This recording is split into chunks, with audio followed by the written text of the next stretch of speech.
you know, I don't think it matters where you come from.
Good evening and welcome to the studio this evening. I just remembered I need to switch my glasses. And of course I did it just as I went live. If I put them in there, which will confuse me a little bit, but at least I'll know where they are. Right, so we are doing pyrography this evening. Oh yes, we're going to do those lines across the bottom. Right, so I am wondering if there is a way I can do this. I wish this light wasn't glaring quite so much, but never mind. We are stuck with it, so we will just deal with it.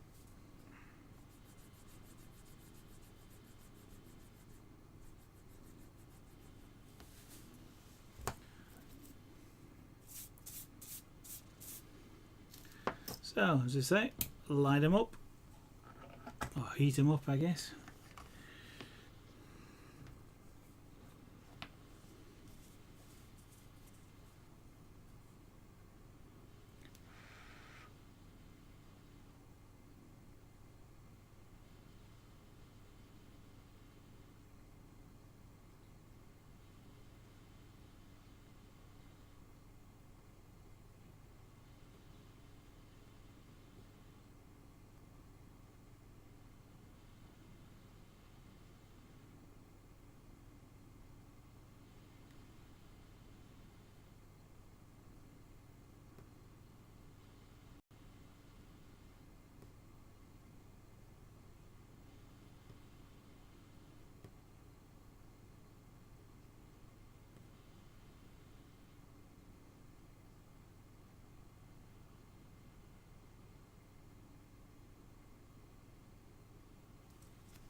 Okay, that's one section. Let's do the next bit.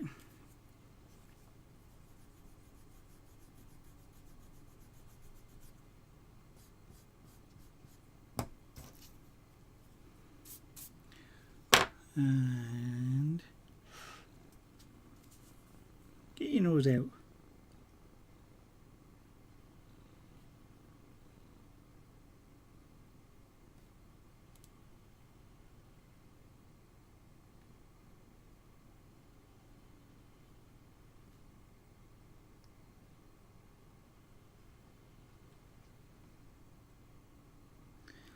So all I'm doing at this point is just going over the lines that we created using the trace down, so that they don't rub out, basically. I'm trying to do it reasonably lightly.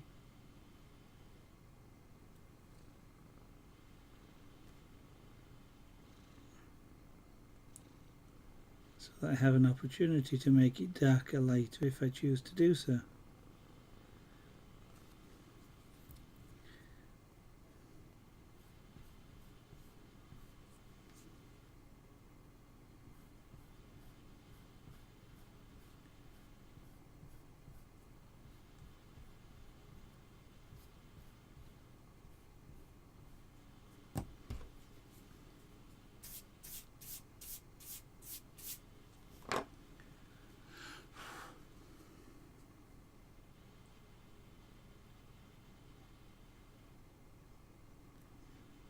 excuse me if I'm off camera, because what I'm trying to do is just tip my head to one side so I'm not getting glare off of the camera. Sorry, not off the camera, off the light reflecting off the board.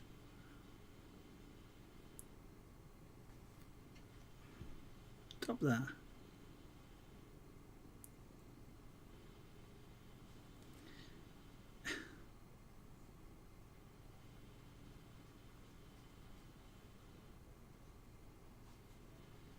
Okay, I've got an extra challenge tonight.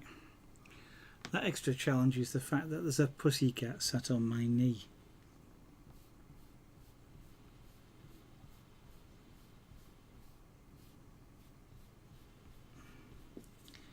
Which means I can't sit quite as close to the desk as I normally would like to do so. And the pussycat doesn't tend to like the cable stretched across her back that I'm using. Fear Reaper, good evening. Welcome to the studio tonight.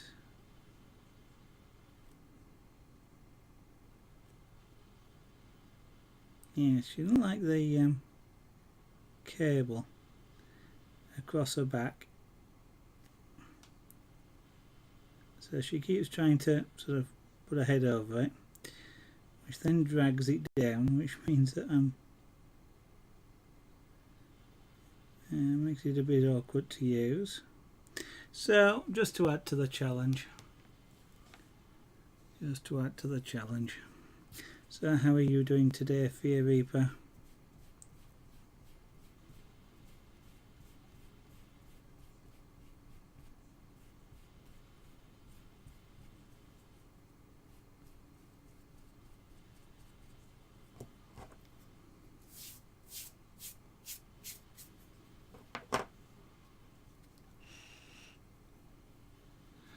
Oh, not too bad, thank you. Not too bad. Just getting a bit frustrated with trying to get everything necessary sorted out in order to A, complete the website, and B, to be able to sell anything online is proving a challenge, shall we say. And it's getting a bit frustrating because of that.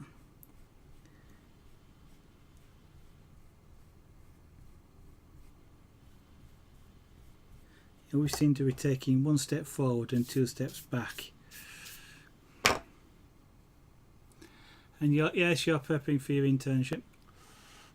Starts soon, doesn't it, from what I recall you saying? So what does the preparation entail? Is it sort of learning things, or doing some like homework, or just learning more stuff about the company?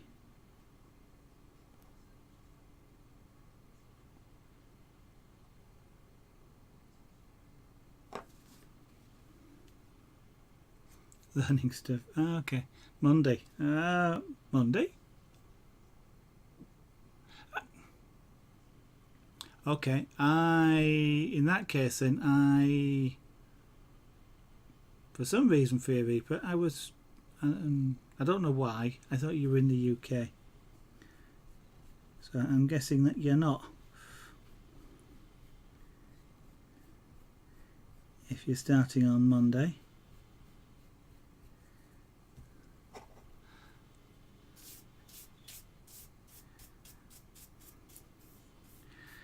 Yeah, your coding will improve significantly when you've got a good reason to use it, because it's practice.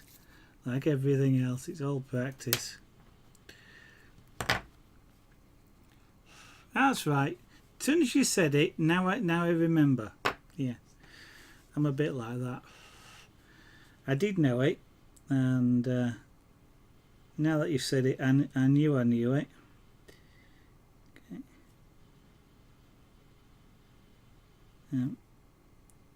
The reason why I suddenly started questioning myself was Monday in the UK is a bank holiday, which means that a lot of people aren't actually working on Monday.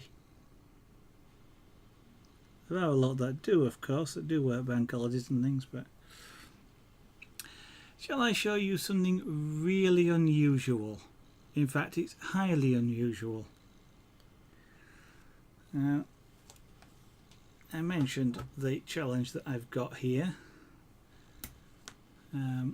I shall show you the challenge, since it is extremely highly unusual. And tip this forward. There's the challenge. There. Now then, you're going to show them your face. There you go. Turn the camera the right way. There you go. Highly unusual, extremely highly unusual, because this is Cleo, short for Cleopatra, and not only is she upstairs, not only is she at this side of the studio, and not only is she on my knee of her own accord, that's highly unusual. All of those three, she basically never does those three. There you go, Cleo, you've been called a great looking cat. She's a female cat, she's actually quite old. I can't remember how old she is now, but she's quite an old lady.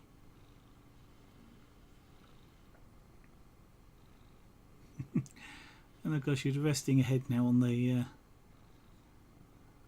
purring gently. You might just be able to hear her, but I think it's because my wife isn't sat anywhere that she's come to me to sit on my knee.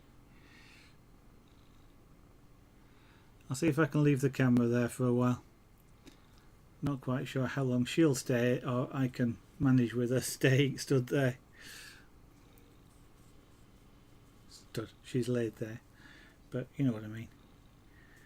Right, let's see if I can work around her.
And a completely unintended consequence of this is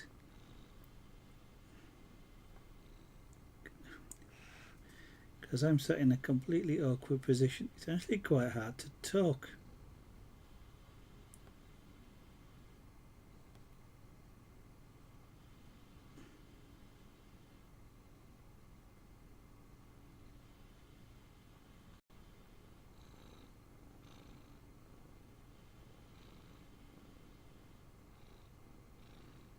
Because I'm kind of twisted at a really awkward angle. She got no, she hasn't. Thought she might have her tongue out then, but it's not. That's just a bottom jaw. That looks pink. Maybe I ought to snapshot that and just leave it on there. Well, I can't do a snapshot with this camera.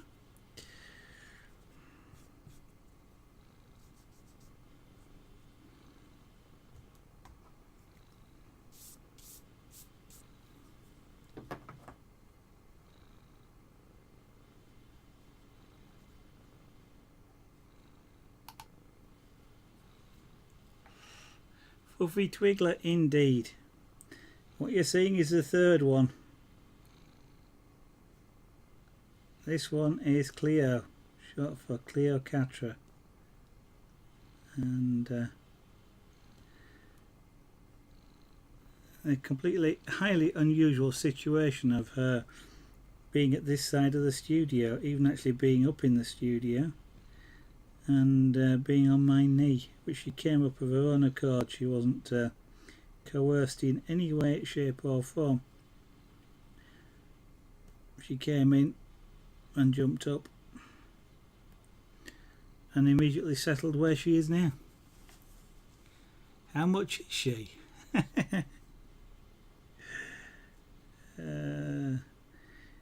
Unless of course you meant to say how old is she, then the much doesn't come into it. It's completely priceless.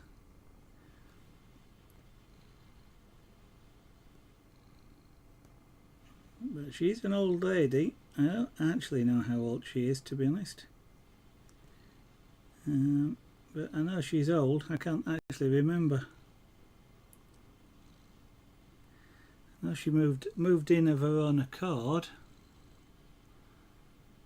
Are you going to settle one way or the other? You're going to settle with your head on the table so they can watch you.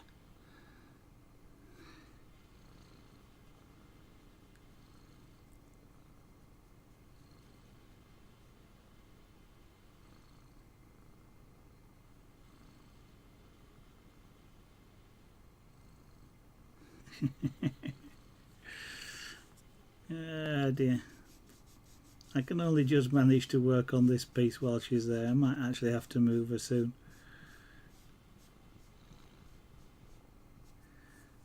I'll see. I'll just see how much I can do before I do have to move her.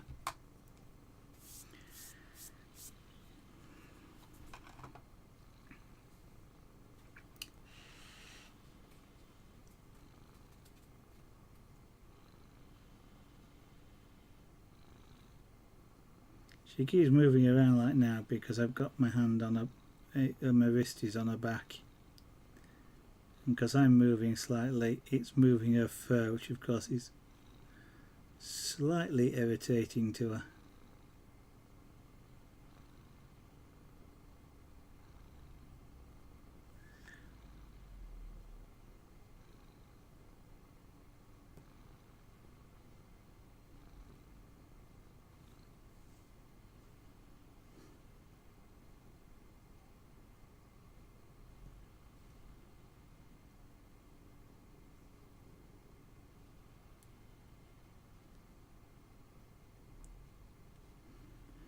What are you putting your head under the table for? Ow! Ow! And she has sharp claws as well, which she's just decided to try and get her back paws up where she's comfortable, but that involves sticking them in my leg.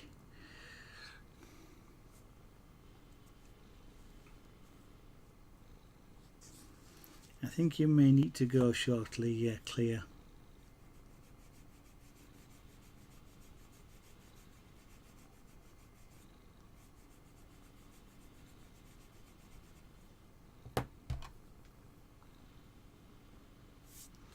Of course, she's not the least bit interested in what I'm actually doing. She's just laid here.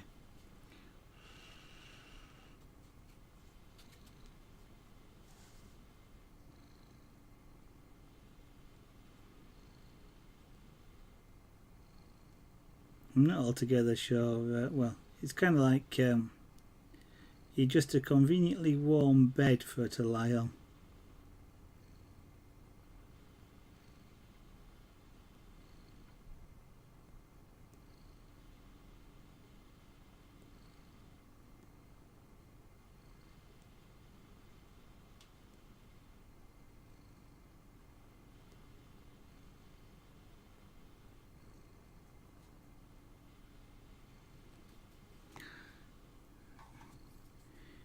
Right.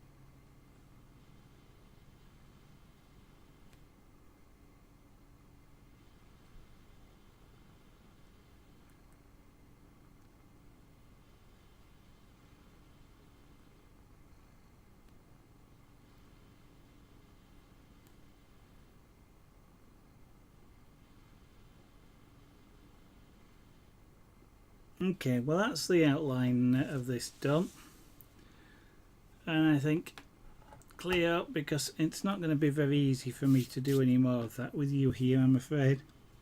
I think that means it's time that you went and lived somewhere else, so that I just get the cat cam and nothing else for the rest of the rest of the stream.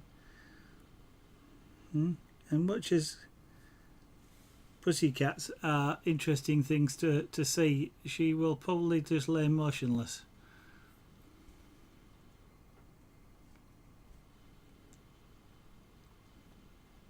Are you going to give up? Are you going to go? You're not going to go of your own accord, are you?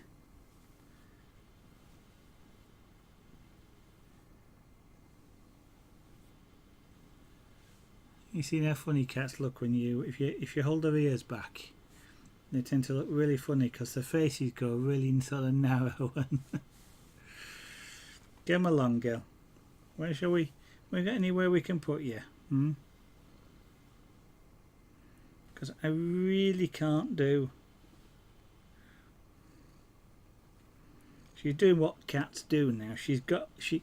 I am sure cats can defy physics because she's got really heavy. Come on. How about we just lay you down there? Like that. Down there. You can curl up just down there. Eh? You're going to complain at me now for putting you down there, aren't you? What she's about to try and do is get back up.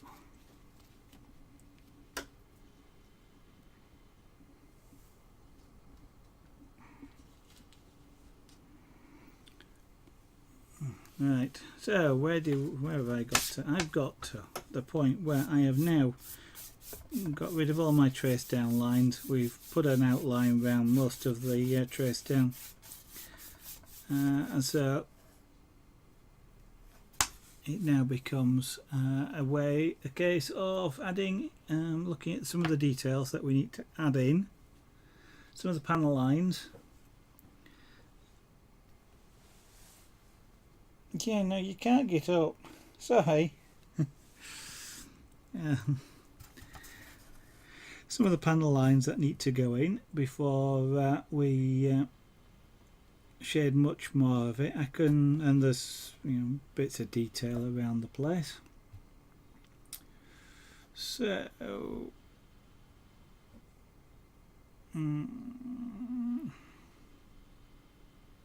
pencil mark. Well, yeah. So we'll put in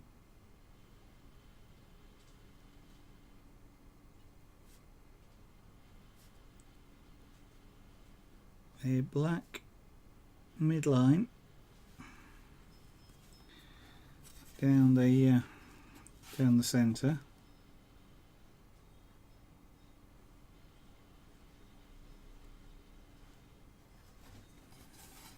Which I can now do using a ruler, assuming I can find it. There we go.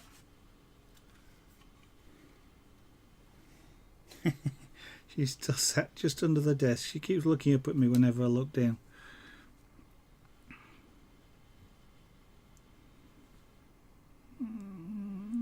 That's about straight down the middle.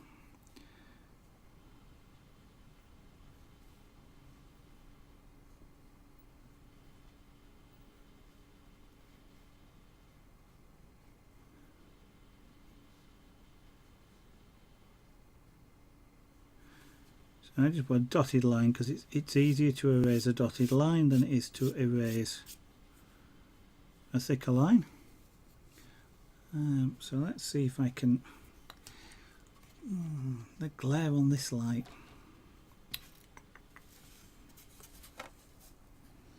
I just suspect the new one I get won't be any better, but we shall see.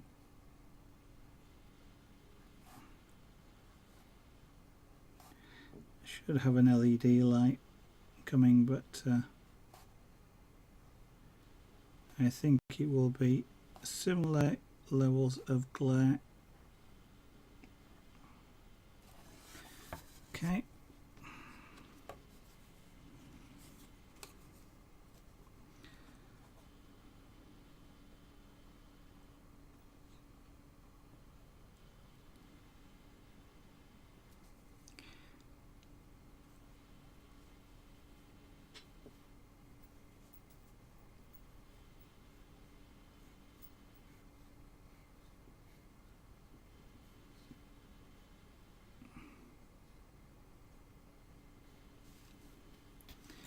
Right, so I can now put that line in.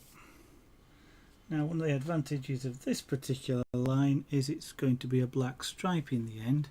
So what that actually means is it doesn't matter, well it does matter, but it doesn't matter if I overcook it slightly, and I can actually go directly over my pencil marks because they will get, the line will be dark enough to hide them.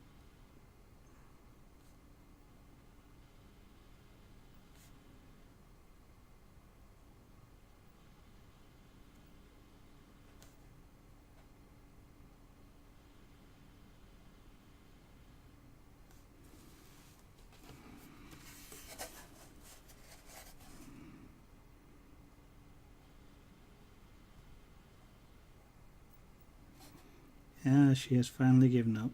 She's given up the hope of sitting on my knee, and she's just wandered off.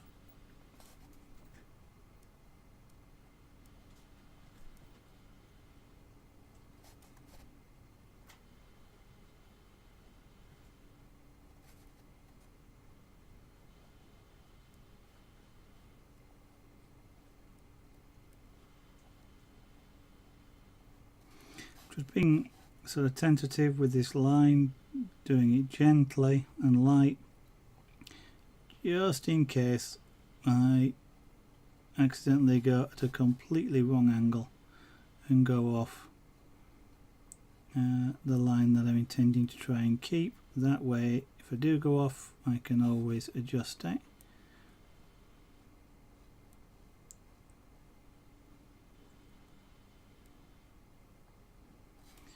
As I mentioned before, you can always make things darker. It's not as easy to make things lighter. Excuse me, need to rescue a keyboard.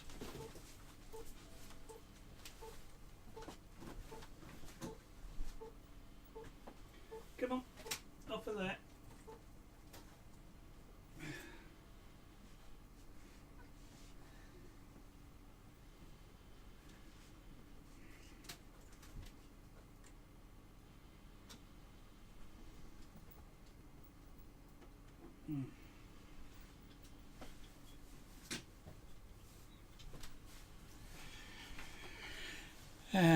She just went and laid on another keyboard, or my keyboard that's over there. Only when she does that, she ends up locking out the machine and locking out its password, which is then a pain in the neck to reset. So I just needed to dissuade her from doing that.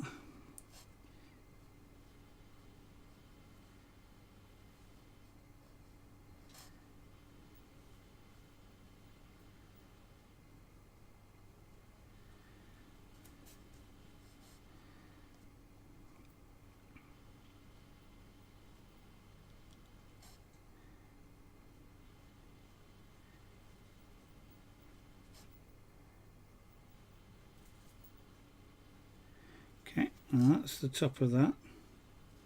Oh, you come back here now.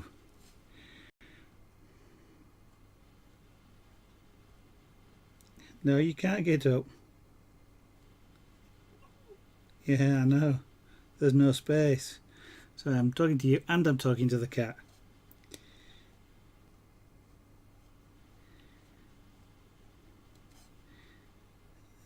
Whether I feel like saying whether either of you understand me is another question, but certainly I don't think the cat does.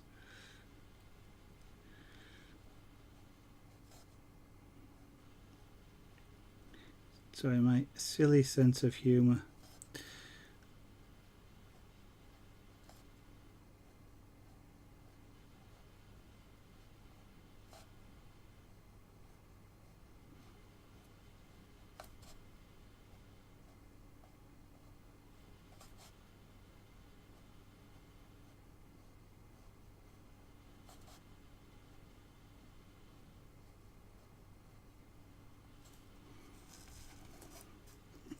You can't get up. Well, I know you're going to try, aren't you?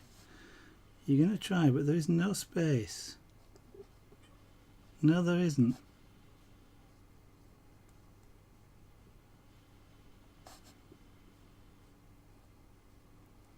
She's trying to get to pop her head up right in front of me. And sort of here, where just off camera, but there isn't quite enough space for her to be able to get up. She'll keep trying though, which is what she's doing now. And it tickles.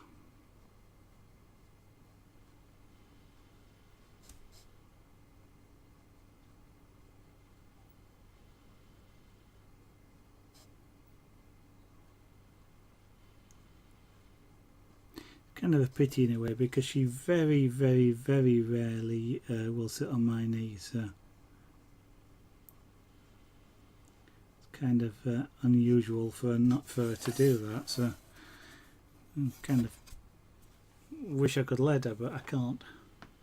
Right, so what I do now is I switch tools.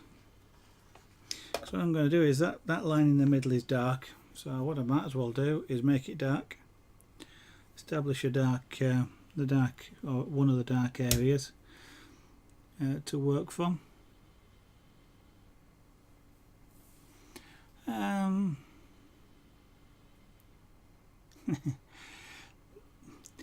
Yeah, I mean it's quite possible they understand more.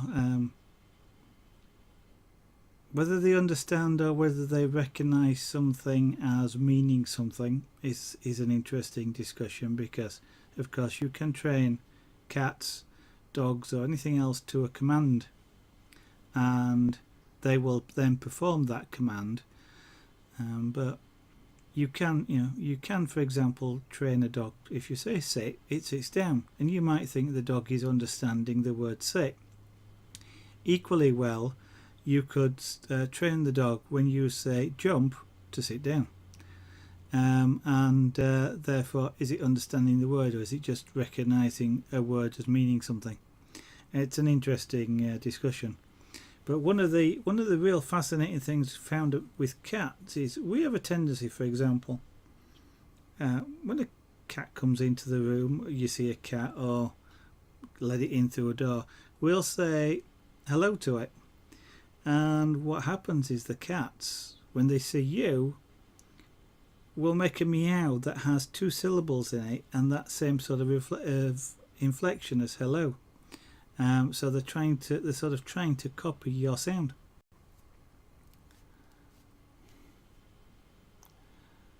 Yeah. It can be difficult when especially if you live by yourself or you've got other commitments with animals. I know. I don't think. Well, I kind of wouldn't like to be without these three. Will be at some point in the future, I know.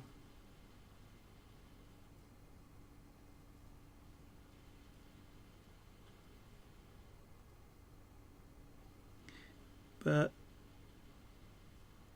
for the moment, these three are here.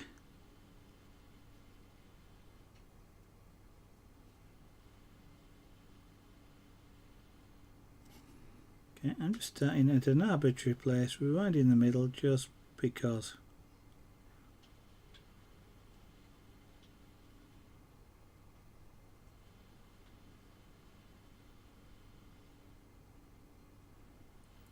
Now I'm not working with this tool particularly hot.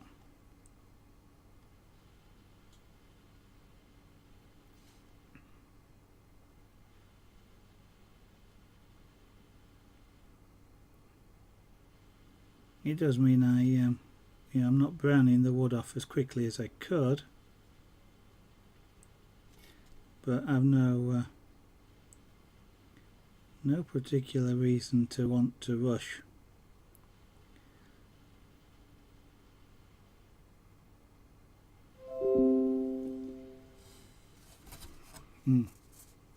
I've forgotten that was turned on. Let me just... Windows 10 notifications. Every time there's a notification it plays that tune you just had. What you can do though is silence it, which is what I've just done. But then you have to kind of unsilence it. Unfortunately,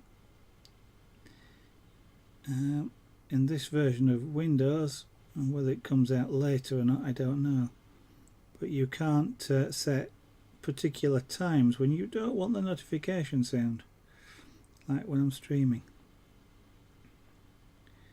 It would be good if you could. And things like when overnight my PC will wake itself up to do a backup. So quite often if I forget to silence the notifications before I turn it off, guess what you get in the middle of the night?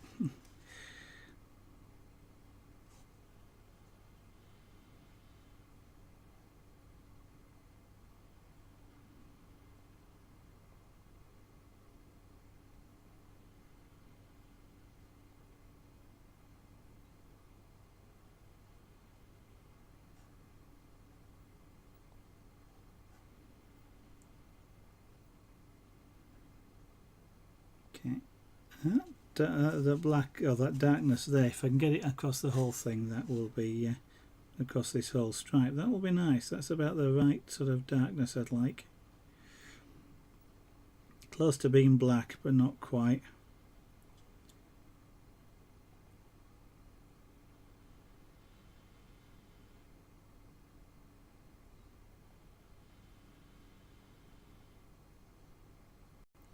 And I don't want to go any darker than that because we start actually to char the wood, and I don't want to do that. It's carbonising it at that point, and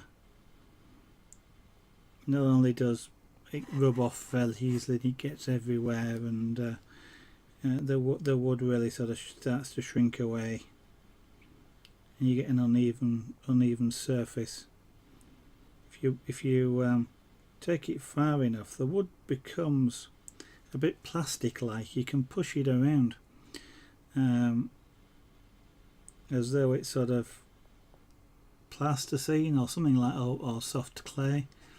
It's a right sort of weird effect. You can get some great texture that way, but unless you usually don't do the rest of the image like that, so it actually looks odd.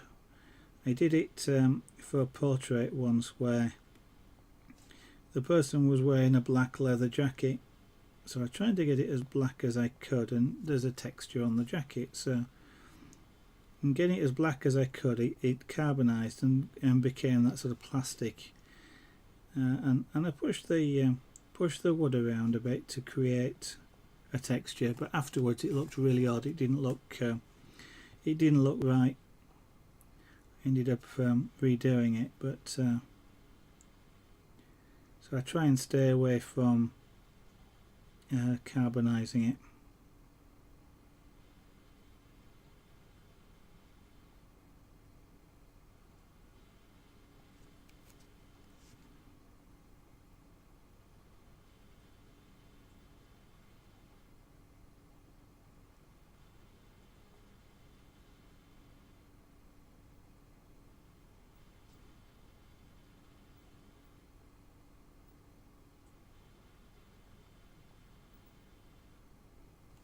Now, one thing about having run the writing nib over this first is I've got a very slight line or dimple, because whenever you heat the wood it shrinks drinks away from the heat.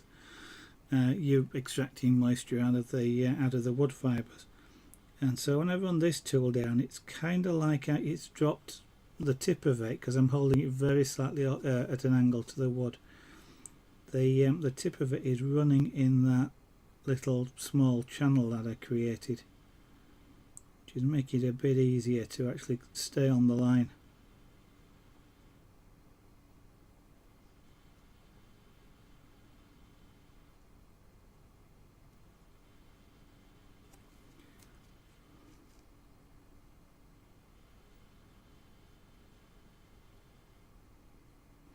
Now there is quite a bit of heat coming off this tip,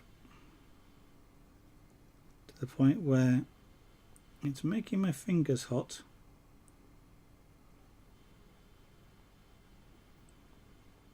And you might just see me reposition them a little bit. And it's a bit, the heat is a bit like just holding your fingers a couple of inches above a candle. So it gets uncomfortable, and it's sort of, if you like, it feels like it's burning, but it actually isn't.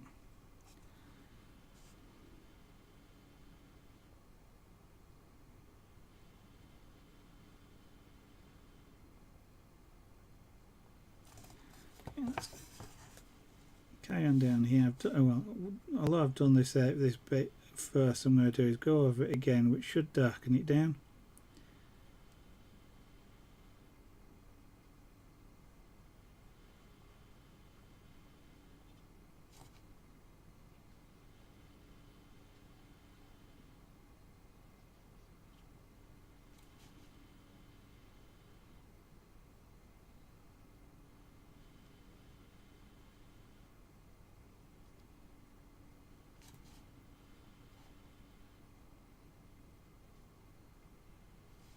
Fortunately, this line isn't quite narrow enough to just go straight down it with the tool on the wood. That would be really nice. I wonder if I've got one of the others. No, they're wider. I do have a narrower tip, but I don't think I'll bother changing the one of the nibs over for it. I've got one that's got more of a triangular point on it. It's actually a pen tip I've never used before, so it might get used somewhere in this artwork.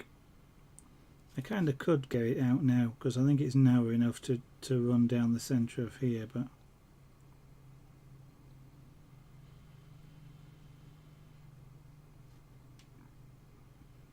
this isn't doing too bad.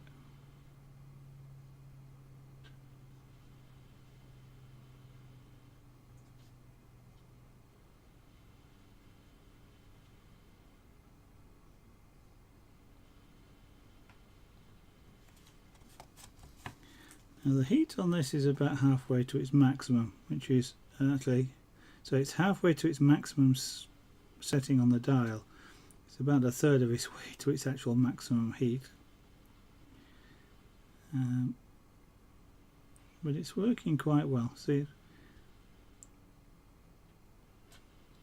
so to get it to go darker, I'm just holding the tool on the wood in the same place longer, i.e. I'm moving more slowly.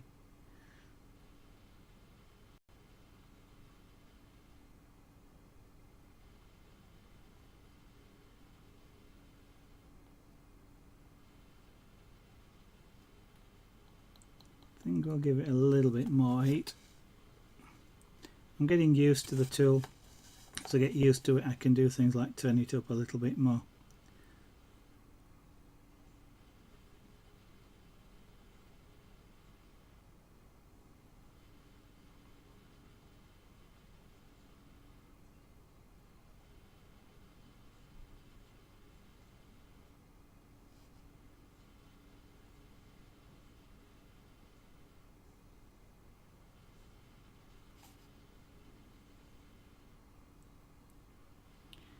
And there's quite a nice smell in here now at the moment of heated wood. It's not quite wood smoke type smell, but it's definitely warm.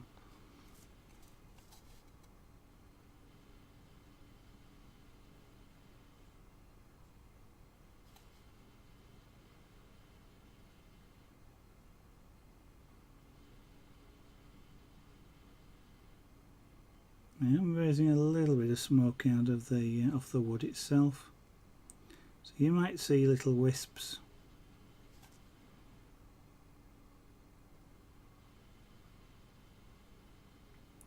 Don't want too much of that,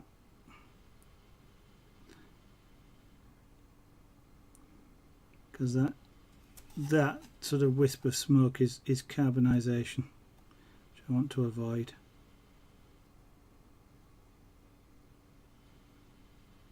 You need to get close to it, but not, you know, so we're going to a point, and I don't want to go beyond that point.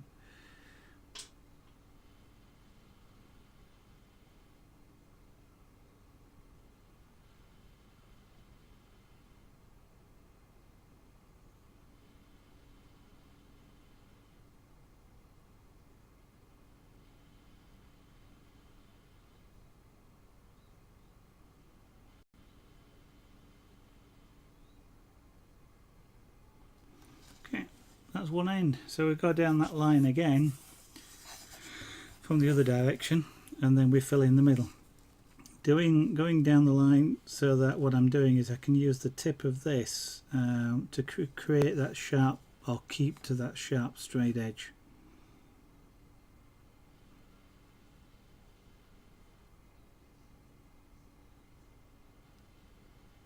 And as you know, well, you will, as you've seen some of the earlier pyrography, I used this particular tool to create the hair on the cat's pyrography images.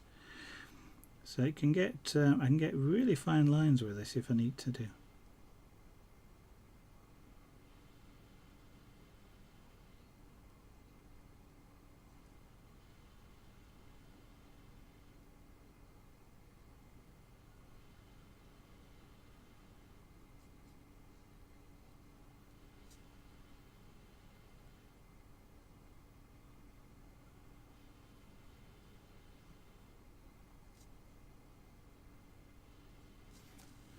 Now part of the trick of this is going to be consistent when I come to fill the middle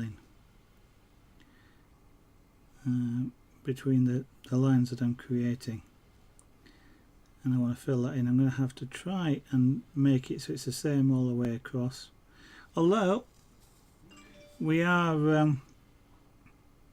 in sunlight, so it being dark on the bottom and not the top, or various slight variations in it. It's a shiny metal surface, it's black, reflects light, variations perfectly to be expected.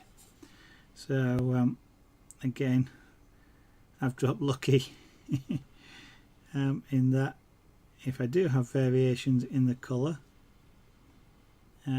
it's not a problem. It would be consistent with the image that I'm doing.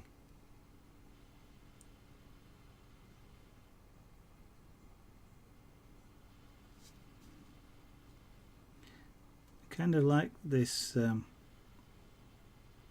this stage really of the of creating an image, because you've sort of put the main outline and you can see what's there, and now as you add details really, or things like this, the big blocks of colour, it really starts to come together as an image. And you start to actually see it.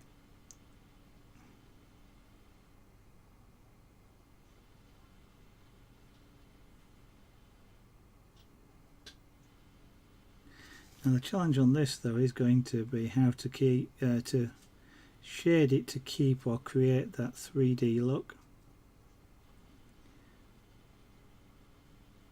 The worst is it'll look like a flat image, but the best is if it actually sort of jumps off the wood and looks like it's three-dimensional.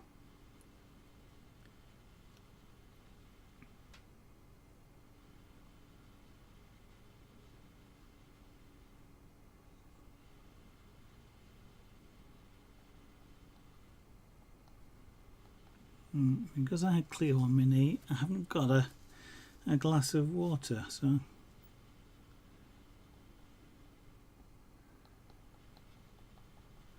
I'm getting a bit dry doing this.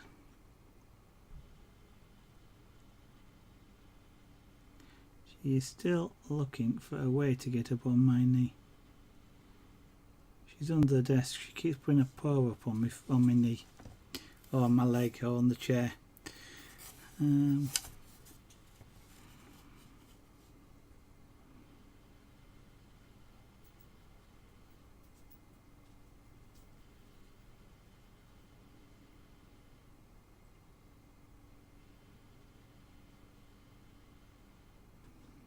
If you can stay down there for another hour, you'll be able to come up. Okay? Just curl up there. It's alright. You can go find Mrs. Argonaut downstairs if you like. No. Not on there. Your brother's bad enough trying to get on there. Excuse me a second, guys. No. I've got to persuade her again not to go somewhere. Come on, because I don't want to. Alright. Where she's trying to get, there's all my bottled paints. And airbrush paints tend to come in a bottle. This isn't, but like that, with a point on the top. And there's loads of them on the desk. On the shelf that she was trying to climb up. The shelf is full. So her brother did it the other night, and they climb on the top. They will actually go to sleep on top of all these spiky things. It's absolutely amazing. They'll curl up, sort of, on really what would be really uncomfortable. But of course, climbing there, they send them all over the place. Which then has to be tidied up. You heard the meow. Hello, Steve-O. Welcome. It's going well, thank you very much. If you missed the pussycat, you missed Cleo, which is the only one that hasn't normally appeared on stream. And if you hear me talking, that's probably who I'm talking to.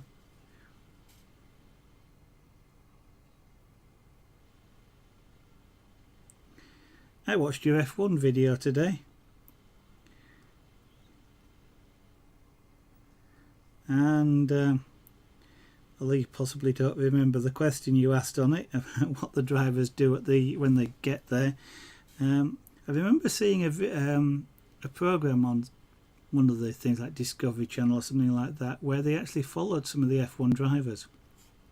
Actually, they were Stobart drivers, interestingly enough, so I don't know what team it was for. And they actually do all the pit area setup and sort of look after that area when they get there. They set it all up, obviously unload and do all that sort of stuff. So they kept quite busy.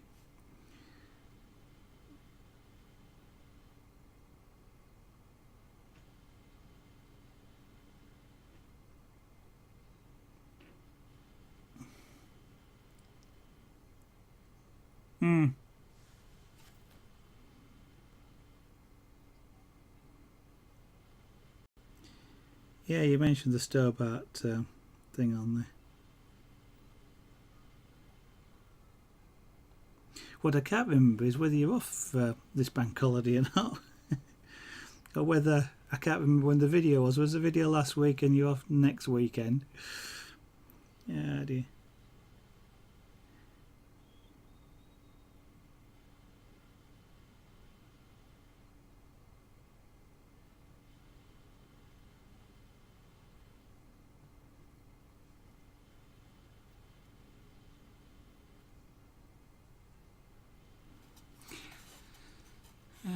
Nope. Okay.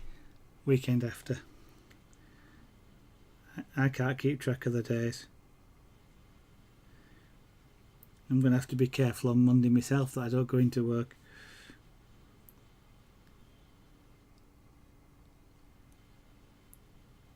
So how's the drawing going? Have you had a chance to do any more practice, or is life now taking up all your time?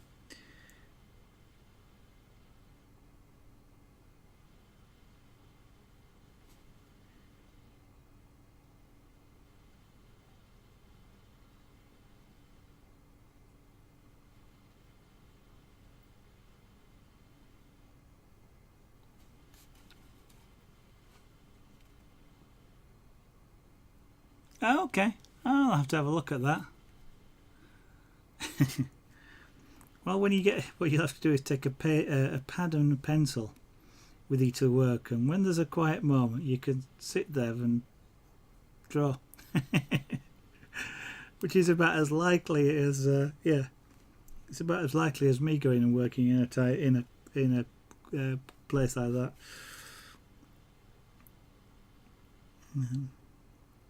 I don't think I get a job there.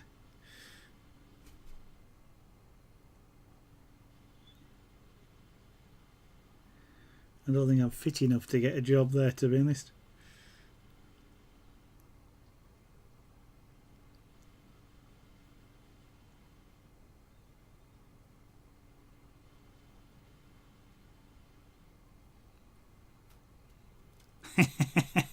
Quite much, yeah.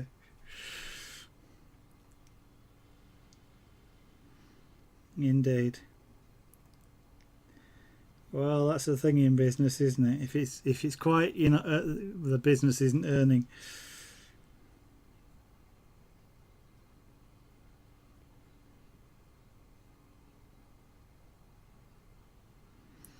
And I suppose it depends if the manager's got this policy of not liking people standing or sitting somewhere and finds things to do.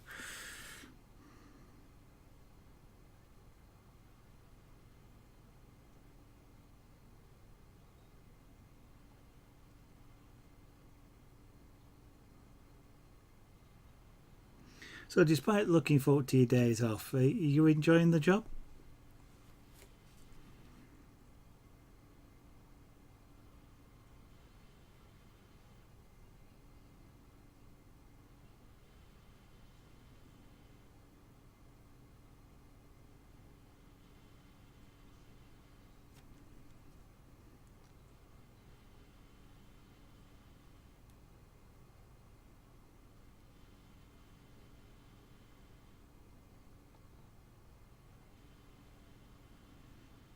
Okay, so that's the two sides of that stripe done. So now I can actually fill in the middle.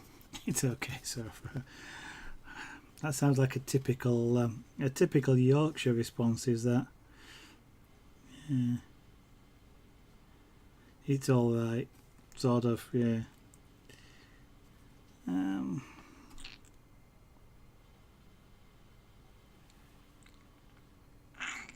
Yeah. Kind of. Let me just have a look and see if I do have another tip. Where is the dips? There they are.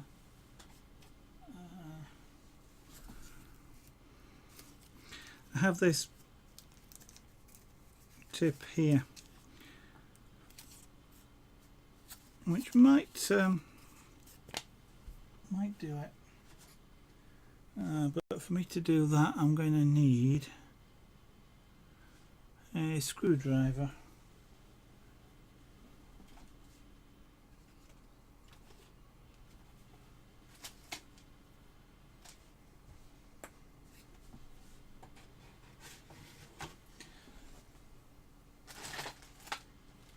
Which I'm going to bet I don't happen to have out.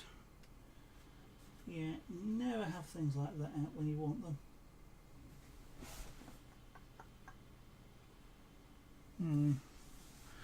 Okay.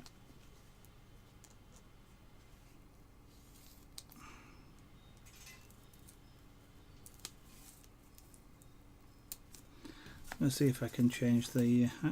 I'll get a screwdriver out if I need one in a moment. If I change tips... Actually, was that one any better? That's a bit... Let me get this one out and see if it's going to be any better for this purpose.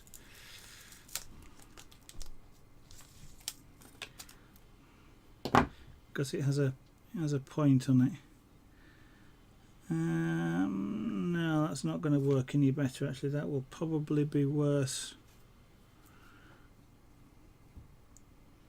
Because of the point, it will sort of dig in if I try and lift it off. I'm more likely to use this sort of thing as an angle. Well, on that thinner line I don't want to do that, so we'll just put that to one side.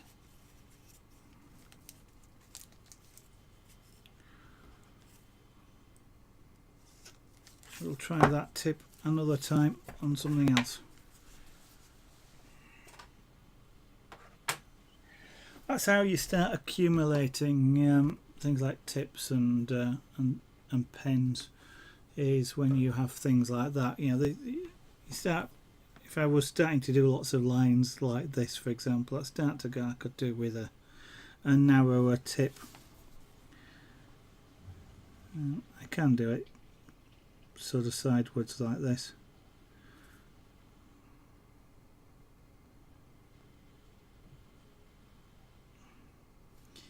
I just have to be careful because I don't really at this moment in time, because although this is blue, I'm not quite sure what the shade will be, so I don't really want to sort of hold it too far over because it will blur the outer edge.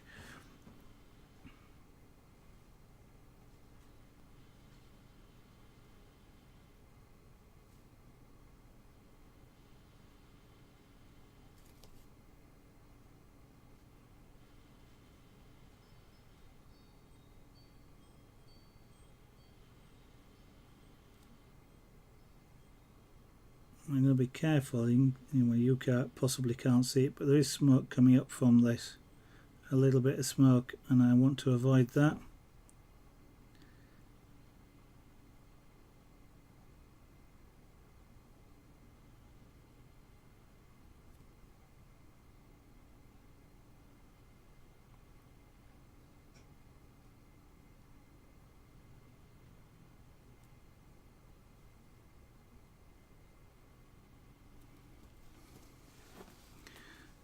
Can I do it better this way? Yeah, that's a bit better control.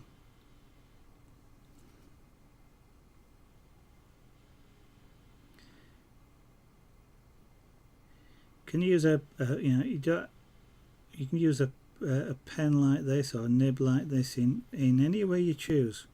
There's no real right or wrong way to use it. It gets hot.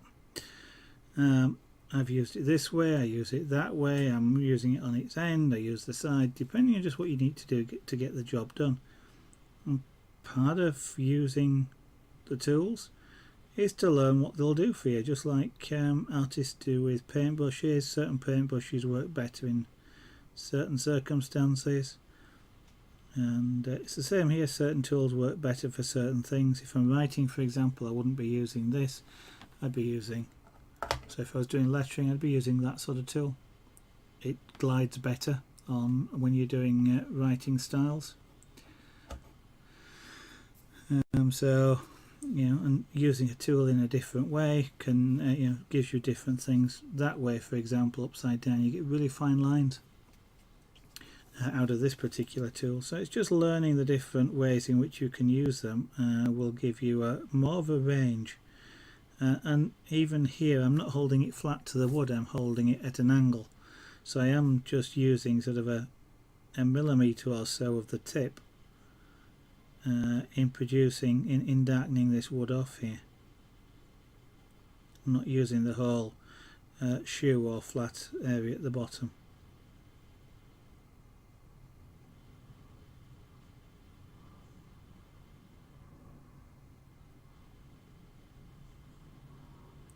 And it's a bit like using a thick marker pen in a way. If you go on paper with a marker pen and then you go over the half cover, if you like, you get that dark bit in the middle. It's the same doing this. So you've got to sort of go do a bit, do half of it, then do half and half as you go across to create a consistent colour.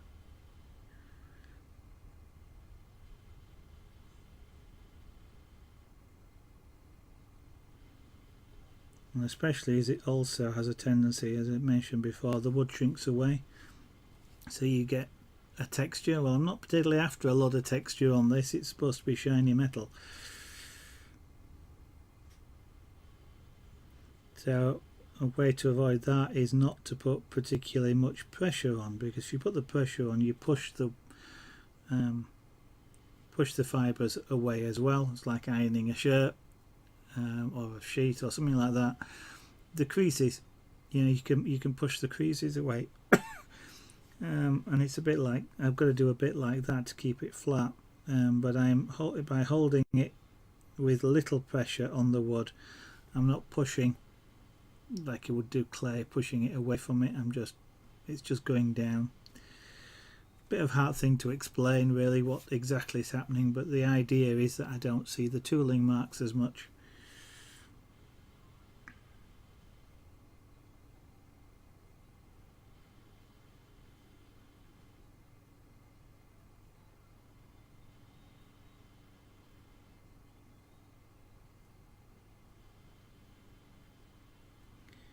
And doing something like this as well, where I'm going down a line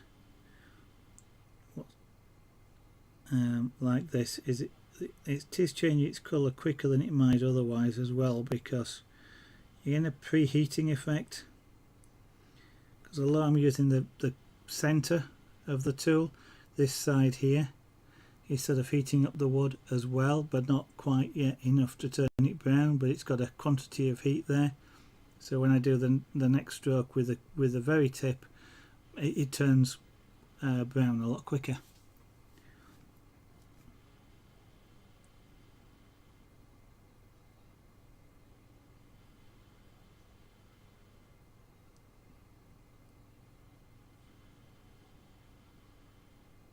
That actually, especially with the larger tips, is something you sometimes have to watch, because if you've ended up preheating an area and you just touch it by accident, sometimes you get something that you didn't really want.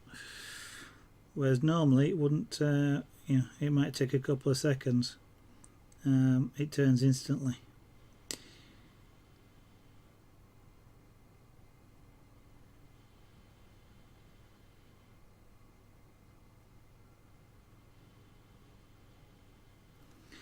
And that's getting a bit warm. So really the kind of the trick, if it gets warm, because heat rises straight onto my finger when I'm holding it like that, so I just hold it so the heat comes up between them. Kind of obvious when you know the answer, but even just your natural way is to hold it like a pencil.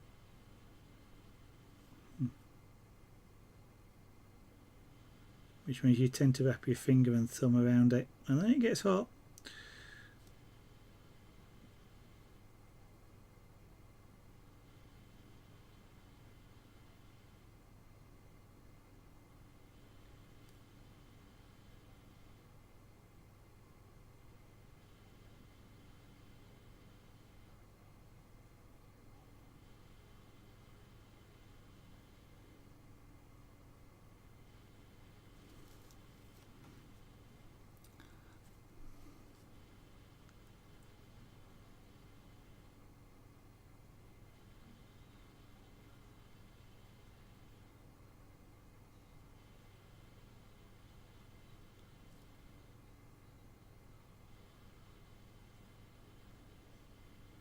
I'm starting to stick my tongue out, but be careful. I'm concentrating on what I'm doing, so I start to stick my tongue out.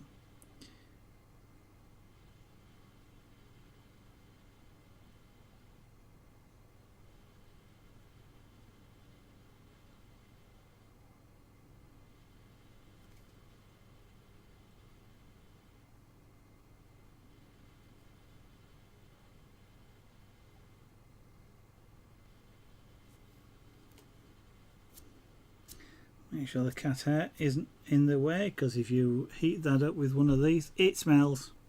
Doesn't smell very nice. Burning hair. Avoid it if you can. Whoever it belongs to.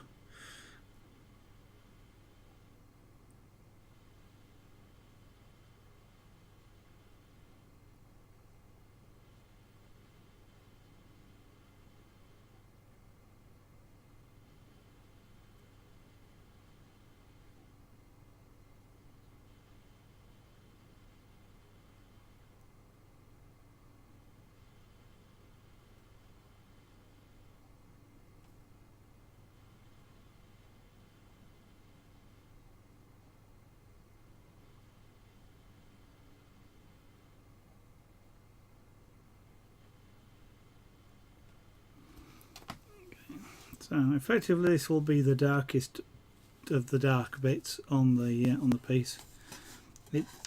On the reference drawing or the reference painting, it's black. So this is as, well, basically as dark as I'm going to go. So everything else is kind of referenced to this. So this is the darkest bit, everything else is going to be lighter. And although white is the lightest thing on the reference picture, it may not be the lightest thing on here.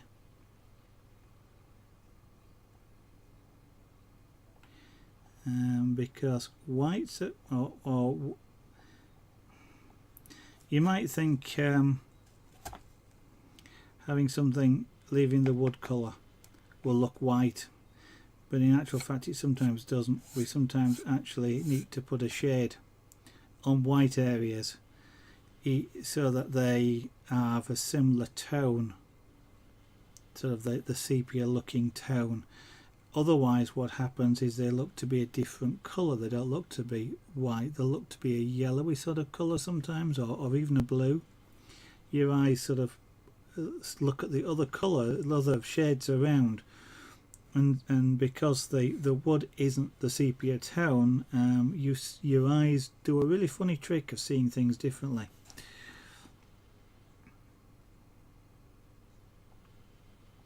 There's quite a few sort of colour-based optical illusions like that, where you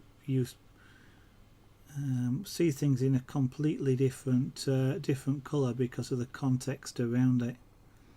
There was one example of that not that long ago on the internet, of course, the blue dress, which turned out not to be blue. I think it was a completely different colour, but because of the context you couldn't see.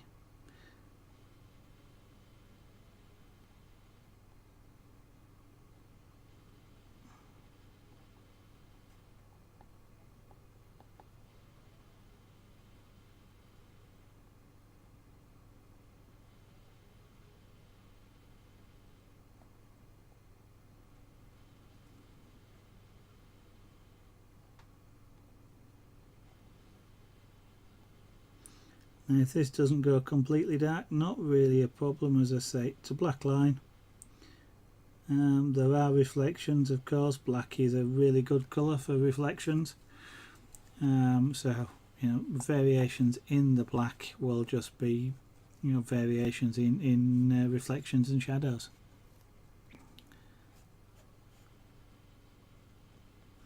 And things like, to some extent, you can see this line that's down the sort of the middle.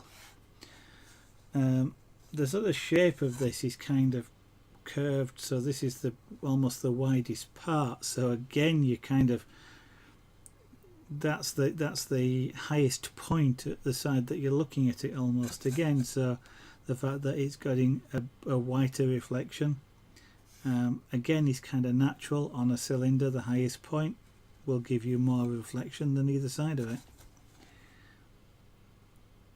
Of course, I'm actually going to try and get rid of it, but if I don't, or bits of it remain behind, again, it's not actually a fantastic issue.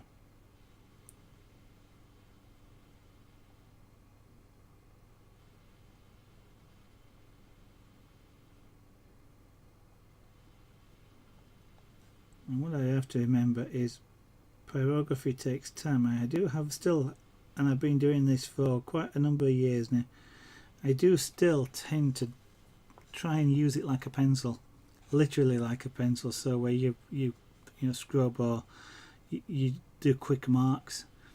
You can't do quick marks with this, not without turning the heat way up, and I don't want to do that. So I'm sort of doing this, and it's not having as much of an effect as it might do. Whereas if I slow down, I get what I'm after.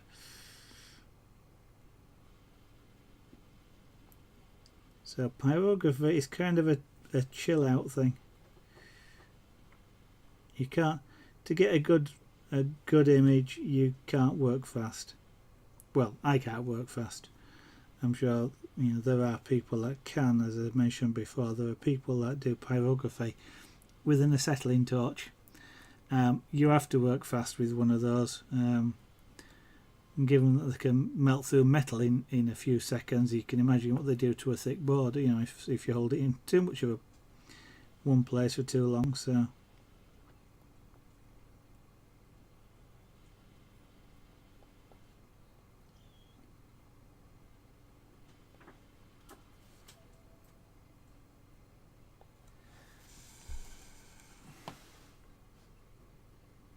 okay, mouse is fine, keyboard isn't.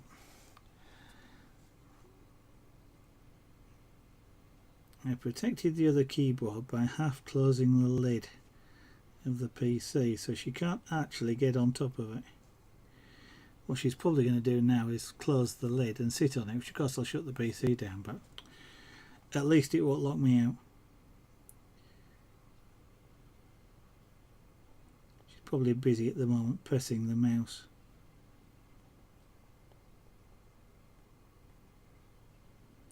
Quite what it is.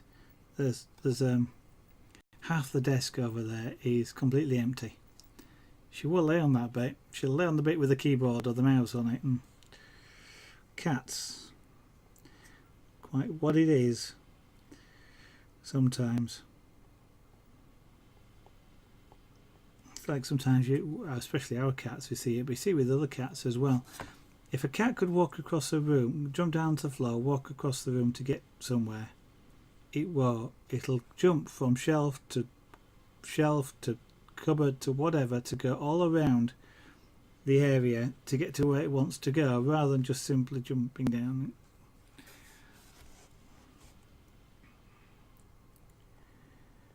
Oh dear. There are times when I'd love to understand the thought process that cats go through when they do things like that. I guess it's all to do with dominance and being up high, I guess, so they can see what's going on and whether there's any predators around, and to be able to look out for prey, I suppose. But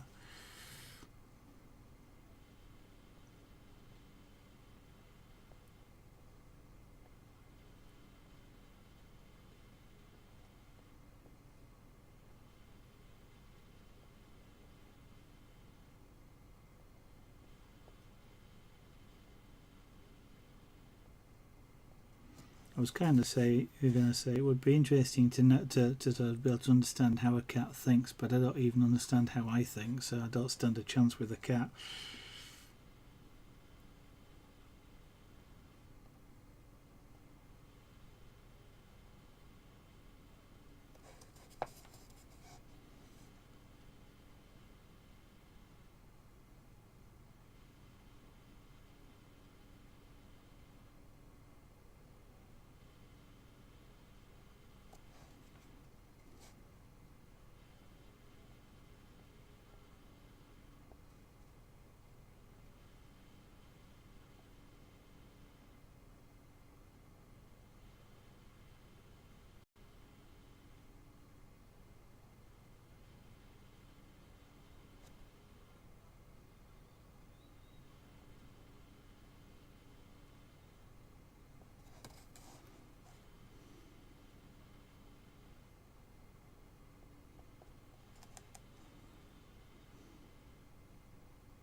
Because I'm staring at this, my eyes are going a bit funny. I'm looking at it and I'm seeing lines where there aren't lines, because it's a big contrast. And if you ever try it staring at something with a large contrast, like a black and white line next to each other, your eyes, the retina at the back of your eyes gets tired.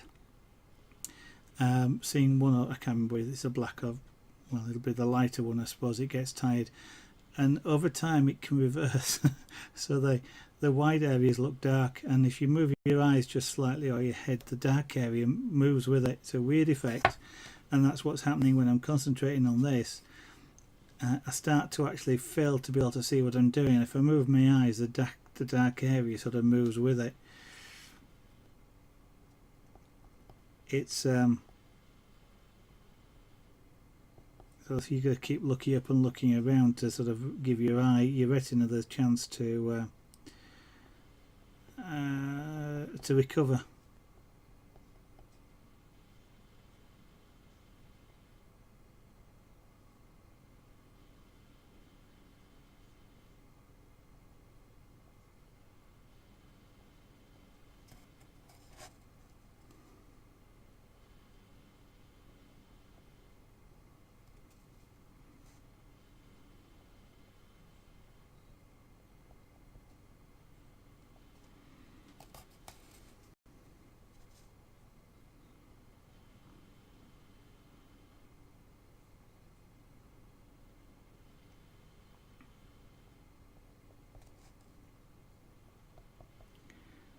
So, welcome to anybody that's new to the stream who's busy lurking. You're quite welcome to drop into chat if you like. Most of the people here don't bite that much, and if you want to ask any questions about pyrography or any of the other art forms that I do, you're quite welcome to do so.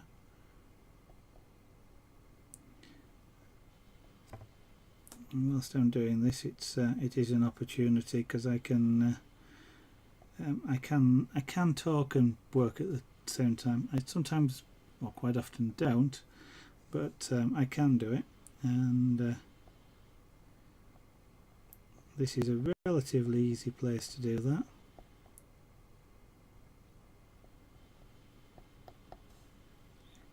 G. Charles, good evening. Welcome to the studio.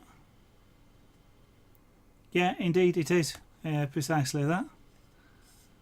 As I say, it is exactly the same thing. You can still see that text, and it's usually reversed the other way. You get like white on dark.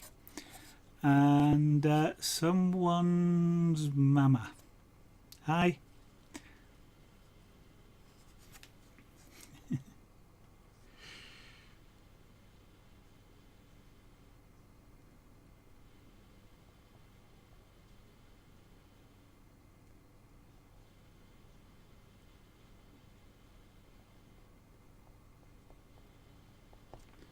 I could do with resting my eyes for a little bit anyway, just from the point of view of I'm starting to see this as sort of really weird.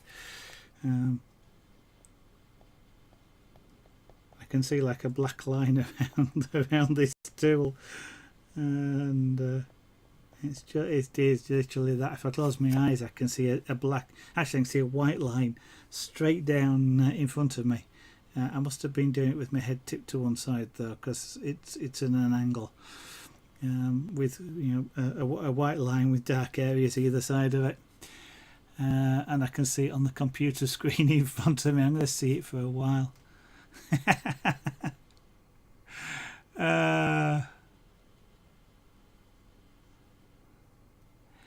It is indeed, although technically we're not actually burning the wood. It's not oxidizing, which is what would be burning.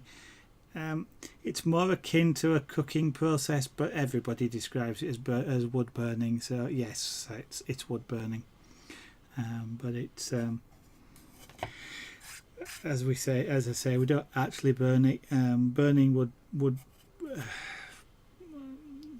generally speaking requires an open flame in terms of wood for the oxidization to take place. Carbonizing is the closest we get. And that's when you'll see smoke coming off of it, and I try and avoid that. It's doesn't really add much. It doesn't make it black. It rubs off too easily when it carbonizes, and then gets all over the rest of the work if you just happen to rub it. So I try and avoid getting that close, if you like, to burning. But yeah, this is just a thin plywood. If I just tip it up, it's about 1/4 of an inch thick. It's made out of, well, the top and bottom surfaces are birch. I don't actually know what the core is, it doesn't matter really. it may well be birch in this case, or it could be just something like pine or some other cheap wood. It's the surface that matters.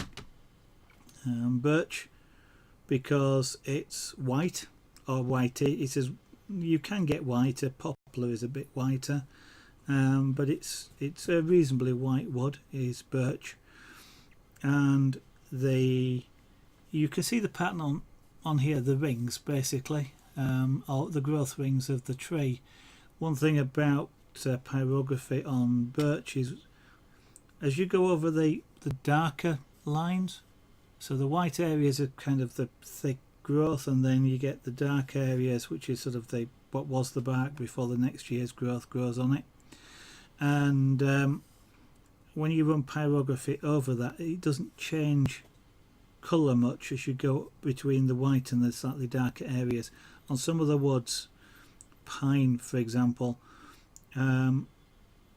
it goes really dark between the things and light as you go over that area, so you get like a dotted line effect, and you've then to sort of control it in order to be able to get them both the same colour. And well, pine as well, the areas the whiter areas between shrink away from the pen a great deal, but that dark line there doesn't. It's quite hard, and it's you end up with a sort of a valley with a peak and a valley with a peak as you go across the rings, and again that sometimes adds a texture that you don't want.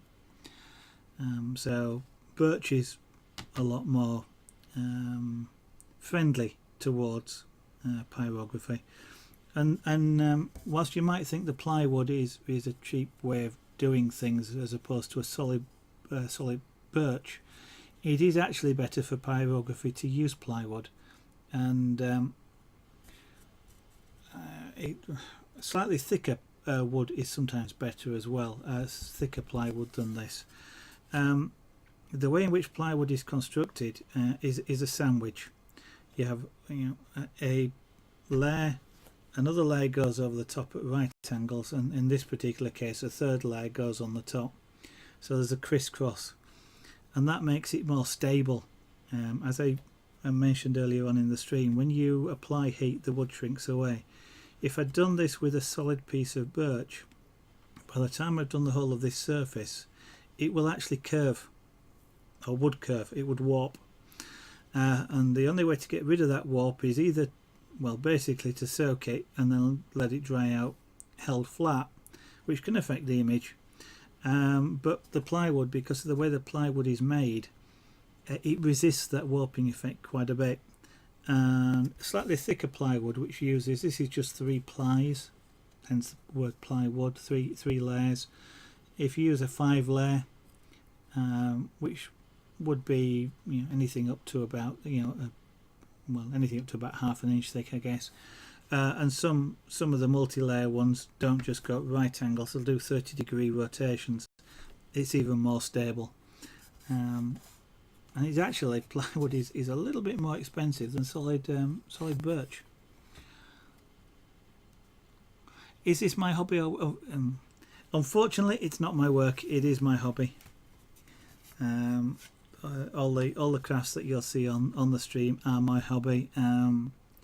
It would be really nice to do them for a job, but it doesn't pay enough, unfortunately.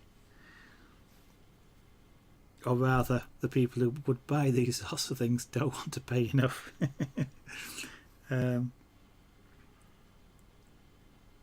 I would love to be able to do it, but I think it won't be until I retire from active work will I be able to do this as kind of a top-up job,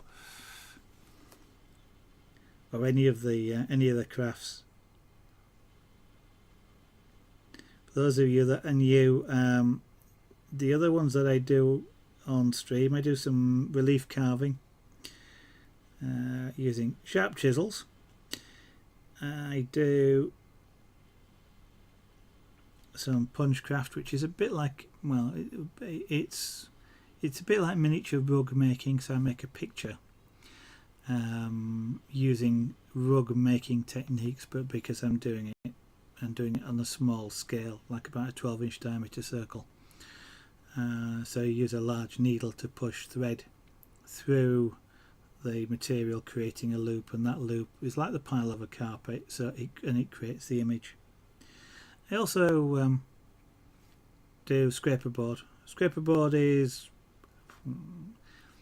it's a sheet of some sort of backing surface coated with china clay, and then black Indian ink is placed over the top of it, and you start with that when it's dry, and then you scrape the ink off, and as you scrape the ink off you expose the white clay from underneath, and then depending on how you scrape, how thick, how many scratches, angles and all these sorts of things, you can create the image out of that. And the first thing I do is I make jewellery using generally chainmail techniques, but anything that takes my fancy, to be honest. The jewellery is quite fascinating just because it's there's lots of opportunity to be creative in a very short space of time. So I do enjoy that, and there's lots of pretty colours. That's another thing. Lots of shiny things. I don't know whether I was a magpie in a previous life or something, because I like shiny things. You get rings just to show you, they're shiny.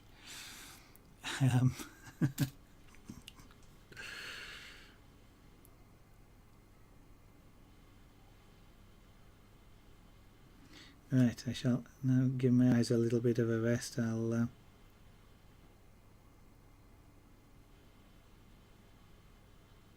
another go at doing this.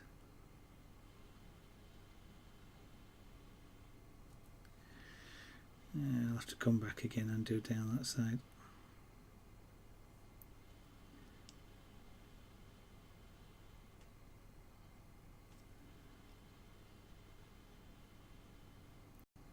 I'm trying not to create a texture here.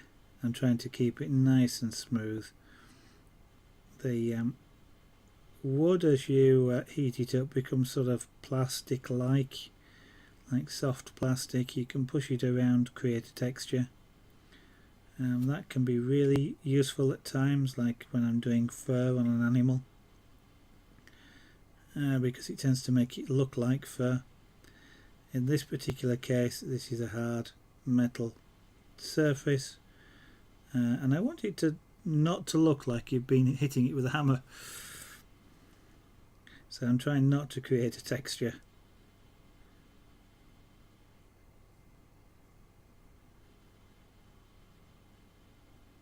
So I'm trying to be very light. I'm trying to make contact with the wood with this tool, but do so very lightly.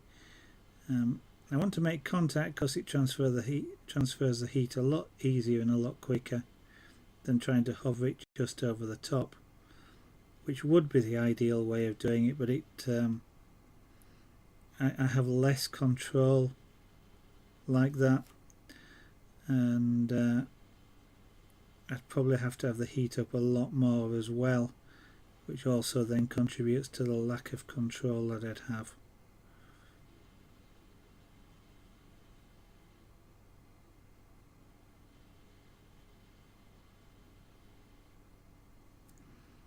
So I'll just flip it around and go from the other side.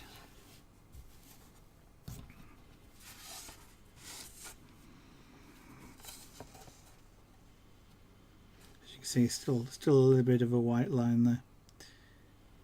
I don't want to go too far over with this tool because I'm holding it at a relatively low angle, so only the tip is in contact with the wood, but the area that's behind it, if I'm holding it sort of like that to exaggerate it, if I was going against my thumb, the most heat obviously is at the top, but the area behind it is also going to heat the wood, and it will sort of dull or make the line on the other edge fuzzy, which I don't particularly want it to do at this stage. So that's hence I can't go too far across the black area. I can only just go halfway.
How did you know, Steve?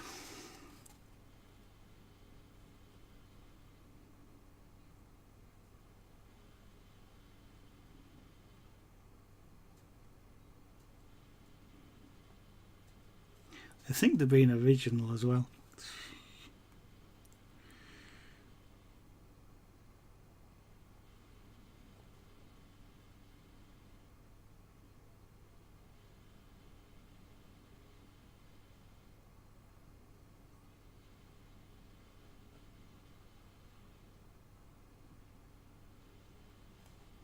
Plus, I think at least one of them's going to have problems in his later life by the comment that he made.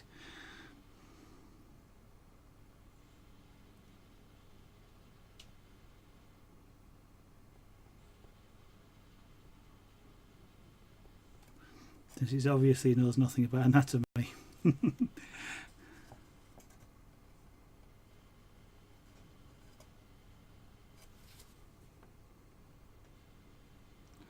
Yeah, indeed, school holidays.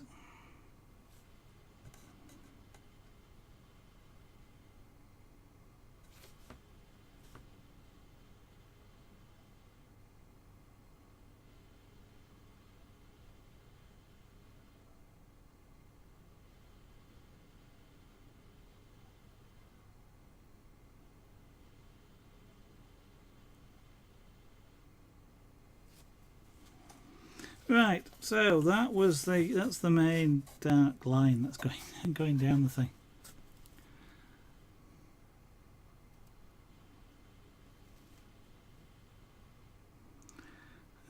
Which is the sort of the main sort of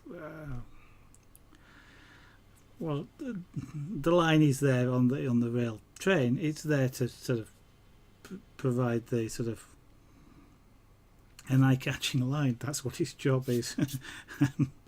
is to just stand out, which is what it does here, and provide a focal point. That's the word I was looking for, is a focal point. So that's the main thing I wanted to get in, which is what I've just done. So let me just turn that off for a second. So we now start. I need to put some of the panel lines in that will be there, and indicate roughly, or actually put the window markings in, because the windows, they're a tinted window. I'll show the reference picture in a minute, but they're a very dark tinted window. The main body windows, at the angle is that you're looking at this at, means that they appear to be almost black. Well, I'm not going to do them this dark, I will do them dark. This though,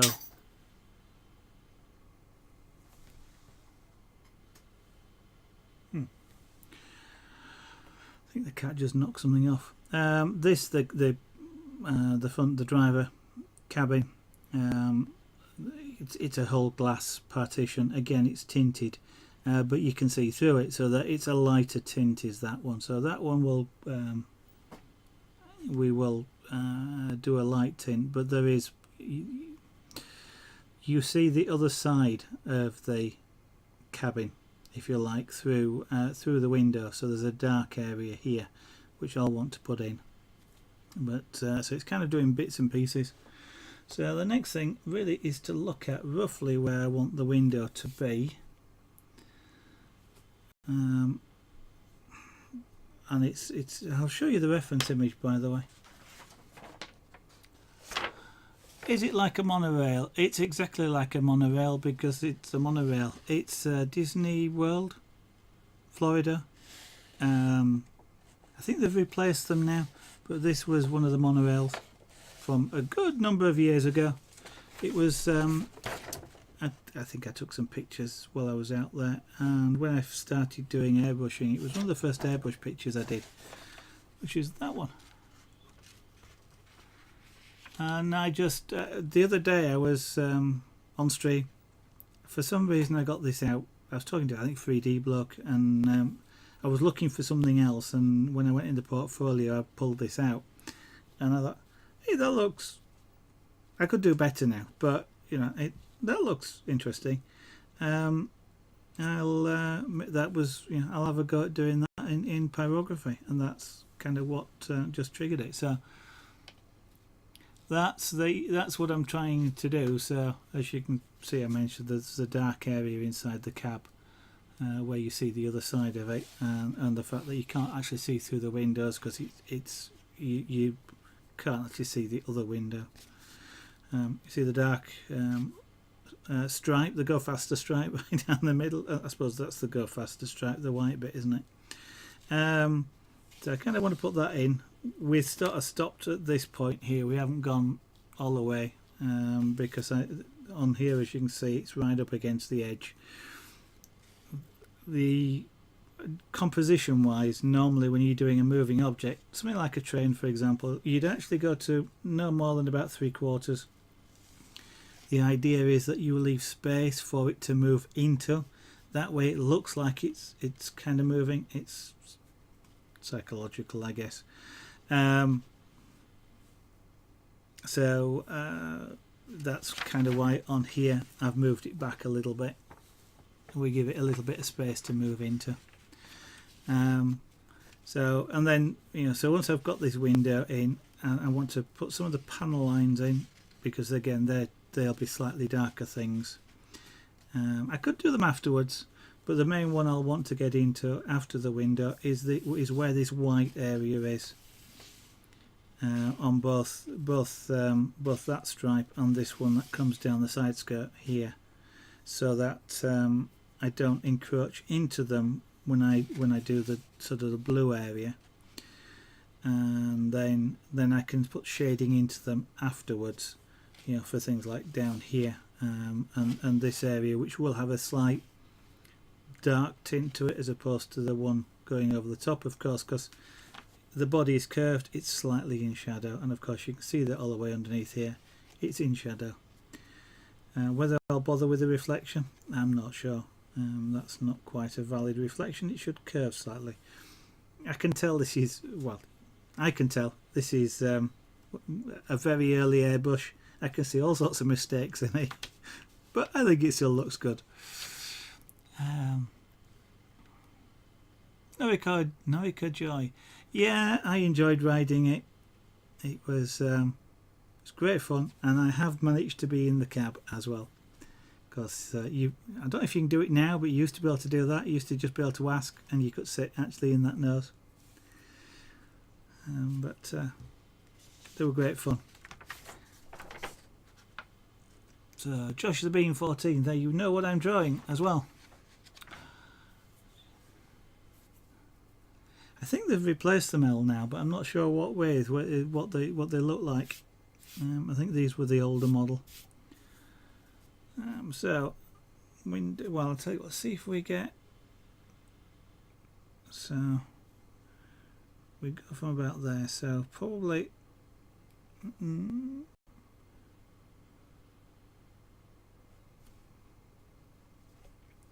yeah, curves going, wish I could see. I'm getting reflection off my light, so I'm going to match the angle of that window. If I don't, it will look wrong when I come down there. Now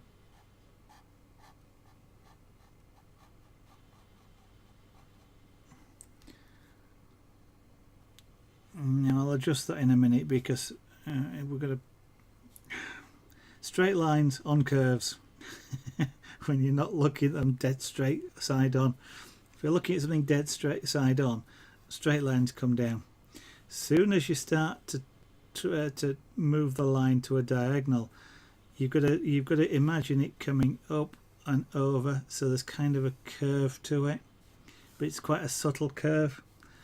I haven't quite got it right on the reference, and I'm going to have to just get it a little bit just around here, which I'll work on. But we've then got, well, the black line itself forms one edge, so that makes life easy in that respect, and it goes about halfway down the body. So what I'm just going to do is grab this ruler, so I'm just penciling this in lightly. I will probably go over them with with a pyrographic tool. And then that's going to come down.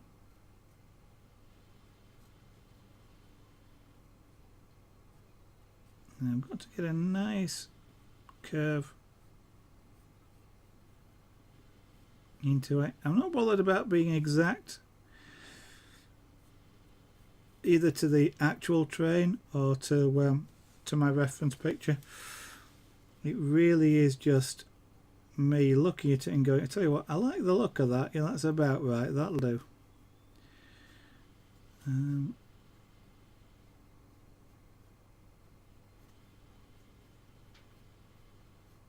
Okay, so we just curve that over the top there a little bit. And yeah, the actual curve for this line would kind of occur in here. We'll just lead into it slightly, just to sort of give the hint. Actually, that's a bit wide. That probably wants to come back a little bit. It doesn't. It looks a little bit narrow just at this bottom edge.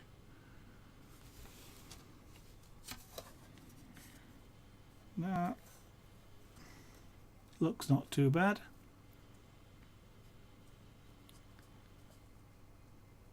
Okay.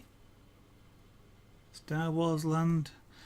I guess there's a lot of Star Wars stuff going on at the moment, isn't it? That's probably to compete with Universal and Harry Potter. I saw a video of somebody. I kind of would have liked to, well, would like to visit it, but it looks so absolutely crowded when I saw it in a YouTube video not so long ago. I just thought, maybe I'll change my mind. I think as I get older, crowds interest me less than they didn't bother me quite so much in my youth, shall I say.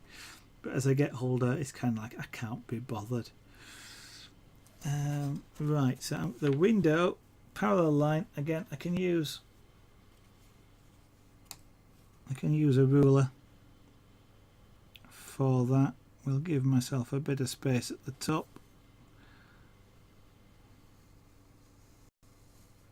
Light pencil mark, it's easy to erase. I don't want to go over I don't generally want to go over a pencil line with a pyrographic tool because it cooks that pencil line in, and unless you go dark, particularly dark around it, that if you just want to try and do a light shade, for example, over the top of a pencil mark, the pencil mark will stay there. It's a bit like putting a varnish over the top of it. You can't get rid of it. In this particular case, the window's going to be relatively dark, so I can, but I still don't really want to do heavy marks. There's no real need for me to do that. Now then, this bottom one is angle of the window is just above this go faster stripe. So I'll just mark that in there. Okay, Noriko Joy, have a good evening. And someone's mama, you too. And in fact, thank you for the reminder. I am just going to put a diagonal line in around, where am I going to put it? We've got a vertical panel line which is going to be about there. This is going to be back around about that sort of angle there, and we're going to mimic that in terms of the angle.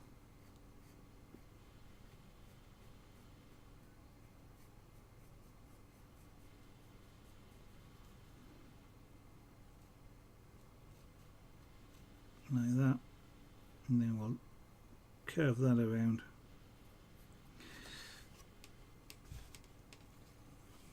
This wants to be a real straight line. Just bear with me a second, guys.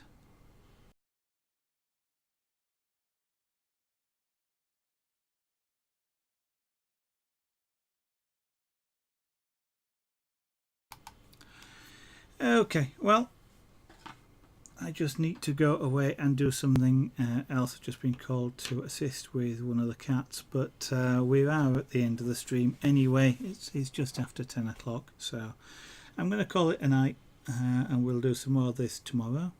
So usual advert comes now, and that is if there's anybody watching that isn't following, I of course would be grateful if you would follow, but you don't have to if you don't want to. If you'd just like a notification when I go live, there is a tweet goes out every time the stream does go live, so you are quite welcome to follow me at Zeraganart. Details will be on the end plate in a moment, and also they are below the stream window. On the other hand, if you'd just like to try and catch me tomorrow, which is when my next stream is, it's at 8 PM UK time, 1900 hours GMT, or about 2 hours 10 minutes ago it was 8 o'clock, so that time tomorrow. Thank you all, it's been great fun, hope to see you again, bye bye.